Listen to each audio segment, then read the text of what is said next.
Kisah-kisah pembunuhan berantai mungkin menyenangkan untuk dinikmati sebagai kisah fiksi, tapi benar-benar mengerikan ketika terjadi di dunia nyata. Khususnya bagi orang-orang yang mengalaminya. Hal itulah yang dialami oleh penduduk New Orleans dan sekitarnya pada tahun 1918 hingga 1919.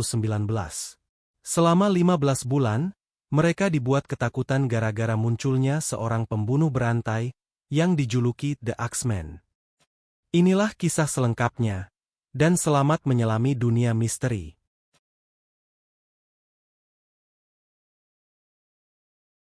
The Axeman kerap mendatangi korbannya pada malam hari, ketika korban sedang tidur. Sepanjang peristiwa pembunuhan berantai itu, dia diduga telah melakukan 12 kali penyerangan dan 6 kali pembunuhan. Yang mungkin unik, The Axeman tidak menggunakan senjatanya sendiri dalam menyerang dan membunuh korban-korbannya, tapi memakai kapak yang ada di rumah korban, kemudian meninggalkan kapak itu begitu saja setelah ia membunuh korbannya. Kapak yang berlumuran darah itulah yang belakangan selalu muncul setiap kali The Axeman melakukan aksinya. Berdasarkan sejarah, pembunuhan pertama yang dilakukan oleh The Axeman terjadi pada 23 Mei 1918. Dengan korban sepasang suami istri bernama Catherine dan Joseph Maggio. Mereka tinggal di Magnolia Street, New Orleans. Keduanya tewas diserang menggunakan kapak, dan leher mereka tampak seperti disayat pisau tajam. Kepala Catherine hampir semuanya terpenggal, sedangkan kepala Joseph masih utuh di tempatnya, meski tubuhnya mengalami banyak luka parah. Mayat keduanya ditemukan oleh saudara laki-laki Joseph, yang tinggal di rumah yang sama.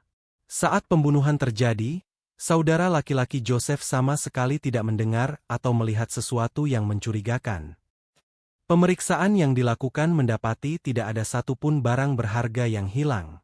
Pemeriksaan itu juga menemukan beberapa sidik jari, namun tidak cukup untuk dijadikan sebagai bukti. Lalu dari mana masuknya The Axeman si pembunuh? Polisi mendapati panel pintu dapur bagian bawah rusak, dan di sana ditemukan sebuah kapak. Tampaknya, The Axeman masuk ke rumah dengan cara merusak bawah pintu dapur, sekaligus menemukan kapak di sana. 1 bulan kemudian, pada 28 Juni 1918, pembunuhan kembali terjadi, kali ini menimpa Louis Besumer dan Anna Lowe. Keduanya tinggal di daerah Leharpe Street, dan tubuh mereka yang tergeletak bersimbah darah ditemukan oleh seorang tukang roti bernama John Zanka, yang sedang mengirim roti untuk mereka. Saat ditemukan, Louis Besumer dan Anna Lowe belum mati, meski kondisi mereka sangat mengenaskan. Belakangan, Louis Besumer mampu bertahan dan melewati masa-masa kritis, sementara Anna Lowe hanya mampu bertahan selama 7 minggu, sebelum akhirnya meninggal. Ia sempat mengatakan pada polisi bahwa seorang laki-laki berkulit putih membawa kapak telah menyerang mereka. Sama seperti peristiwa yang terjadi di rumah suami istri Maggio, panel pintu dapur bagian bawah rusak, dan di sana juga ditemukan sebuah kapak berlumuran darah. Kemudian, pada 5 Agustus 1918, Ed Snyder baru sampai di rumah ketika mendapati tubuh istrinya tergeletak berlumuran darah. Ed Snyder segera melarikan istrinya ke rumah sakit, dan si istri berhasil selamat setelah melewati masa-masa kritis. Belakangan, setelah penyelidikan dilakukan atas kasus itu, polisi mendapati kapak milik Ed Snyder hilang dari gudang. 5 hari setelah itu, pada 10 Agustus 1918, Joseph Romano yang berumur 80 tahun ditemukan tewas. Ia tinggal di kawasan Gravier Street, dan 2 keponakannya menemukan tubuh Joseph Romano, setelah mendengar pria itu seperti sedang bergulat dengan seseorang. Kedua keponakan Joseph Romano juga sempat melihat orang yang memukul paman mereka. Mereka mengatakan, orang itu berperawakan tinggi, berpakaian serba gelap, dan memakai topi. Joseph Romano meninggal 2 hari kemudian. 7 bulan sejak peristiwa itu, pada 10 Maret 1919, seseorang mendatangi rumah pasangan Rose dan Charles Cortimiglia, dan menyerang pasangan itu beserta putri mereka. Charles sempat melawan, walaupun akhirnya terluka, namun dia dan istrinya berhasil selamat dari peristiwa tersebut. Sementara anak mereka, bernama Mary, akhirnya tewas. Mereka bertiga diserang menggunakan kapak yang merupakan milik mereka sendiri. 5 hari kemudian, muncul sesuatu yang tak terduga. Di New Orleans, ada sebuah penerbit koran bernama The Times-Picayune. Mereka menerima surat yang diakui dikirim oleh The Axemen. Dalam surat itu, The Axemen mengancam pihak kepolisian agar tidak usah mencampuri urusannya, dan mengingatkan semua orang bahwa dia bisa melakukan sesuatu yang lebih buruk. Yang paling mencengangkan adalah ancamannya terhadap seluruh penduduk New Orleans. Pada malam tanggal 19 Maret 1919, semua penduduk harus memainkan musik jazz di rumah masing-masing. Jika ada satu rumah saja yang tidak memperdengarkan suara musik jazz, The Axemen akan mendatangi klub malam yang memainkan musik jazz, dan akan membunuh siapapun yang ada di sana. Lalu peristiwa paling aneh dalam sejarah New Orleans pun terjadi. Tepat pada malam 19 Maret 1919, semua rumah penduduk di sana memperdengarkan musik jazz dengan sarana apapun yang mereka miliki. Malam itu berlalu dengan ketegangan, namun The Axemen tampaknya menepati janji. Tidak ada pembunuhan di malam itu. Tetapi bukan berarti The Axemen sudah berhenti beraksi. Pada 10 Agustus 1919, Steve Boca terluka parah di rumahnya. Dia sedang tertidur lelap ketika menyadari tubuhnya kesakitan. Saat mulai tersadar dari tidur, dia mendapati seseorang di dalam kamarnya, sedang memegang kapak. Steve Boca berhasil melarikan diri dari serangan itu, dan berlari menuju ke rumah tetangga. Setelah itu dia masih sempat menelepon polisi, yang segera datang ke rumahnya. Namun, Steve Boca tidak bisa menceritakan banyak hal, karena ia dalam keadaan baru sadar dari tidur, dan panik ketika peristiwa itu terjadi. Kemudian, di awal September 1919, Sarah Lauman yang berumur 19 tahun diserang oleh seseorang yang memasuki rumahnya lewat jendela yang terbuka. Dia berhasil selamat dari penyerangan, meski menjalani masa-masa kritis di rumah sakit. Namun, ketika akhirnya sadar, dia tidak bisa mengingat apa yang terjadi. 1 bulan setelah itu, pada 27 Oktober 1919, di sudut Ulloa Street, The Axemen kembali beraksi, dan kali ini korbannya adalah pasangan Esther dan Mike Pepitone. Sekitar pukul 1 pagi, Esther terbangun karena mendengar teriakan suami di sampingnya. Dalam keadaan belum sadar benar, dan di kamar yang relatif gelap, Esther sempat melihat 2 bayangan orang berada di kamarnya, tapi tidak bisa mengetahui dengan jelas, karena mereka segera kabur. Sementara suami Esther, Mike Pepitone, akhirnya meninggal 2 jam kemudian di rumah sakit.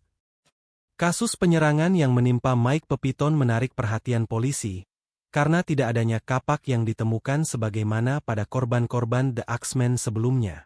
Yang mereka temukan di lokasi kejadian justru paku besar yang biasa digunakan sebagai pengaman tenda sirkus. Paku besi berukuran besar itulah yang diduga digunakan sebagai senjata untuk menyerang Mike Pepitone.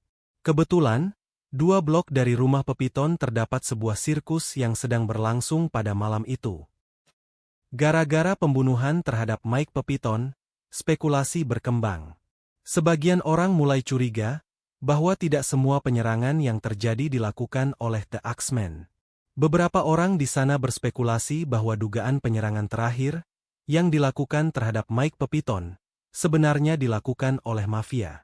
Pasalnya, ayah Mike pernah membunuh seseorang di masa lalu. Serangan The Axemen lain yang diteliti secara cermat adalah penyerangan kedua terhadap Louis Besumer dan Anna Lowe. Saat penyerangan terjadi, Anna tewas, sedangkan Louis hanya mengalami luka parah. Setelah itu, Louis dihukum atas kematian Anna, dengan tuduhan yang dianggap aneh. Waktu itu, polisi menemukan bahwa Louis mampu menulis dalam bahasa Yahudi dan Rusia. Karena latar belakang tertentu, mereka menyimpulkan bahwa Louis adalah mata-mata Jerman atau mata-mata untuk Rusia. Dan penyerangan yang dia serta Anna alami tidak ada hubungannya dengan The Axemen. Sebelum meninggal, Anna sempat mengatakan bahwa Louis adalah seorang mata-mata Nazi. Waktu itu juga muncul spekulasi bahwa Anna dan Louis berselisih, hingga Louis menyerang Anna. Meskipun begitu, akhirnya Louis dibebaskan. Sementara sebagian orang lain tetap berkeyakinan bahwa penyerangan terhadap Louis dan Anna dilakukan oleh The Axemen. Karena saat penyerangan itu terjadi, mereka berdua sedang tidur. Penyelidikan yang dikembangkan polisi belakangan mengarah pada seorang tersangka, bernama Joseph Mumfre. Siapakah dia? Untuk mengetahui siapa Joseph Mumfre, kita harus kembali melihat peristiwa yang terjadi pada pasangan Esther dan Mike Pepitone. Ketika pasangan Esther dan Mike Pepitone diserang oleh seseorang, Esther berhasil selamat, sementara suaminya tewas. Setelah itu, Esther pindah ke Los Angeles dan menikah dengan seorang laki-laki bernama Angelo Albano. 2 tahun kemudian, Angelo Albano menghilang dan tidak pernah ditemukan. Esther sempat mengingat bahwa sebelum dia dan Angelo menikah, Angelo pernah mengakhiri hubungan bisnis dengan seseorang yang mempunyai banyak nama, salah satunya adalah Joseph Mumfre. Pada 5 Desember 1921, Joseph Mumfre pernah mengunjungi rumah Esther dan Angelo di Los Angeles. Mumfre meminta uang sebesar $500 dan semua perhiasan milik Esther. Mumfre juga sempat mengancam bahwa dia akan membunuh Esther, sama seperti dia membunuh suaminya terdahulu, Mike Pepitone. Waktu itu, karena terkejut dan geram, Esther sempat meraih revolver milik Angelo dan menembakkannya pada Joseph Mumfre. Pria itu tewas, dan Esther ditangkap karena membunuh Mumfre. Esther menyatakan bahwa Mumfre adalah The Axemen, sosok yang telah membunuh Mike, suaminya terdahulu. Namun pihak kepolisian tidak menemukan bukti hubungan antara Mumfre dengan kematian Mike. Belakangan, Esther dibebaskan atas pembunuhan yang dia lakukan terhadap Mumfre. Sebenarnya, ada beberapa hal yang bisa menjadi bukti bahwa Mumfre adalah The Axemen yang sebenarnya, meski mungkin sulit dibuktikan. Mumfre menjadi pemimpin sebuah kelompok pemerasan di New Orleans, yang korbannya adalah orang-orang Italia. Mumfre juga keluar masuk penjara dalam waktu 10 tahun terakhir. Dan secara kebetulan, waktu Mumfre keluar penjara, bersamaan dengan munculnya penyerangan yang dilakukan oleh The Axemen. Namun, meski begitu, tetap tidak ada bukti yang secara langsung menghubungkan Mumfre dengan penyerangan yang sudah beberapa kali terjadi. Saksi mata yang melihat bisa saja salah. Selain itu, hanya bukti tidak langsung yang membuat orang-orang percaya bahwa Mumfre adalah pelakunya. Esther Pepitone juga dulu mengatakan bahwa dia sempat melihat 2 bayangan orang di malam ketika suaminya, Mike Pepitone, dibunuh.